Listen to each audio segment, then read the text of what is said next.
안녕하십니까. 공병호TV의 공병호입니다. 여러분의 후원이 부정선거 의혹을 밝히고 국내외에 이 사건을 알리려고 노력하는 공병호TV 활동에 힘을 대줄 것입니다. 방송 시작하겠습니다. 4.15 총선의 뚜렷한 특징은 20대 총선에 비해서 사전투표자 수가 이례적으로 많다는 점입니다. 20대 총선 513만 명, 12.2%를 차지했습니다만은 21대의 사전투표자 수는 1174만 명, 26.6%로 무려 661만 명이 늘어났습니다. 자연스러운 현상은 아닙니다. 집권 여당으로서는 이렇게 사전투표자 수를 661만 명이나 늘려야 되는 특별한 이유나 의도가 있었는지 모르겠습니다. 지금으로선 다만 추측할 수 있을 뿐입니다. 또 한 가지 특별한 사실은 비례대표 투표에서 나온 무효표가 무려 122만 6천 표입니다.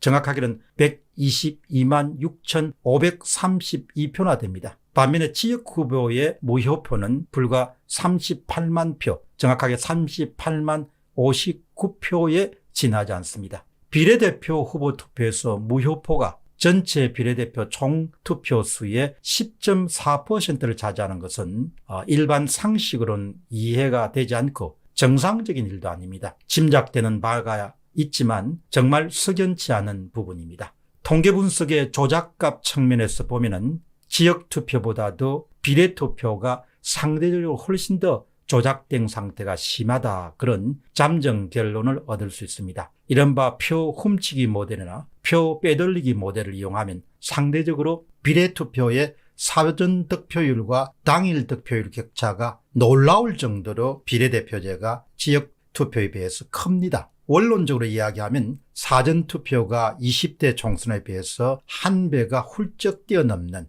661만 명으로 늘어났다는 사실은 그만큼 사전투표에서 특별한 작전을 기획해서 실행에 옮길 가능성이 그만큼 높다는 이야기합니다. 작전을 실행에 옮긴다는 것을 가정하면 작전 실행의 좋은 토대이자 기초는 바로 그만큼 사전투표자 수가 넉넉하거나 많으면 많을수록 좋다는 그런 결론을 이끌어낼 수가 있습니다. 속속 밝혀지는 증거들입니다. 4.15 총선에서 지적하지 않을 수 없는 것은 투표용지 관리의 부실 문제 못지않게 사전투표함 관리의 부실 문제입니다. 사전투표함 관리 부실 문제가 4.15 총선의 의혹의 주요 대상 가운데 하나에 포함될 수가 있습니다. 누가 보더라도 사전투표함이 보관되는 중에 개봉되는 일은 절대로 있어서는 안 됩니다. 그런데 개봉되어서 무엇인가가 개표소에 가기 전에 투입되었다는 의혹을 살 만한 증거들이 속속 모습을 드러내고 있습니다. 이것은 보통 심각한 문제가 아닙니다. 몇 장의 사진을 보면서 여러분 한번 살펴보겠습니다. 첫 번째는 스카치 테이프를 붙여진 봉인지입니다. 서향기 목사의 증언입니다. 공정선거를 위해서 노력하고 있는 서향기 목사는 이렇게 증언합니다. 봉인지를 뗐다가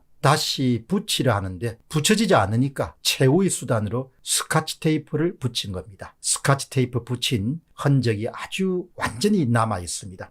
결국은 개표소에 도착하기 전에 사전 투표가 끝나고 개표소에 가기 전에 약 3박 4일 정도 사이에 개봉이 되었다는 이야기입니다. 바로 저 봉인지는 광진구을 고민정과 그리고 오세훈의 대결 현장에서 발견된 것입니다. 두 번째입니다. 뜯은 흔적이 선명하게 남아있는 봉인지입니다.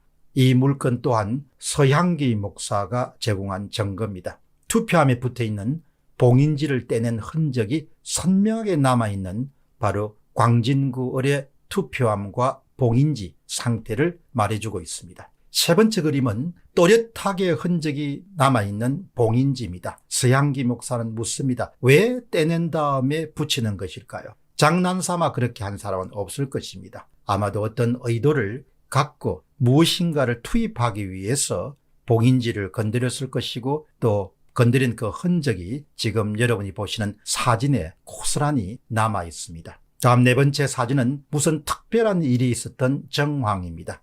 이 영상은 남양주 성관위원회에서 봉인지 위에 성관위 관계자들로 추정되는 4, 5명 정도의 인물이 한 명 지켜보는 가운데서 한 명이 사인펜을 갖고 사전투표함 위에다가 봉인지 위에 또 사인하는 그런 장면들이 바로 포착됐습니다. 하면 되겠지라는 유튜브 채널에서 전격 공개한 그런 영상에 나오는 장면입니다. 내부 직원들이 참여하고 있다는 점이 정말 놀랍습니다. 지금까지는 내부 직원들이 참여하지 않았을 것이다. 그런 주장들이 유력했습니다만은 이 장면을 보게 되면은 특정 선관위에 해당되는 사안인지 알 수 없습니다만은 어떻든 관계자들이 여러 사람이 보는 속에서 좌측, 우측 그리고 상단에 봉인지 위에 새로 사인한 것은 보통 심각한 문제가 아닙니다. 새롭게 봉인이 위에다 사인을 해야 하는 이유는 무엇일까요? 새롭게 봉인지를 붙여야 되는 또 이유는 무엇일까요?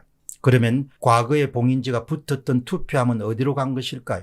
새롭게 봉인지에 사인하는 그런 투표함은 새롭게 생긴 것일까요? 이런 여러 가지 복잡한 추측이 가능하게 됩니다. 이유 여하를 불문하고 사전투표가 끝나고 그 다음에 봉인지로 봉인이 되고 나면 누구도 그것에 대해서 사인하거나 뜯거나 하는 일을 할 수가 없습니다. 그렇기 때문에 지금 우리가 화면에서 볼 수 있는 모든 사항은 불법에 준하는 그런 행위다라는 점을 분명히 지적하고 싶습니다. 이 정도의 증거가 공개가 되면은 벌써 검찰은 투표함에 유형 투표지를 투입해서 특정 후보를 유리하게 하는 부정선거의 전형적인 수법인 표언기에 해당한다. 그런 의심을 혐의를 갖고 수사를 착수해야 됩니다. 지금쯤은 검찰이 수사를 착수하고도 남음이 있을 정도의 그런 화면 자료는 아주 중요한 그런 증거로 활용될 수가 있습니다. 그러나 지금까지 검찰이 어떤 종류의 부정선거 의혹에 대해서 수사를 착수했다는 그런 소식은 전해지지 않고 있습니다. 1960년 3.15 부정선거의 가장 중요한 방법은 사전투표에서 40% 정도의 분량을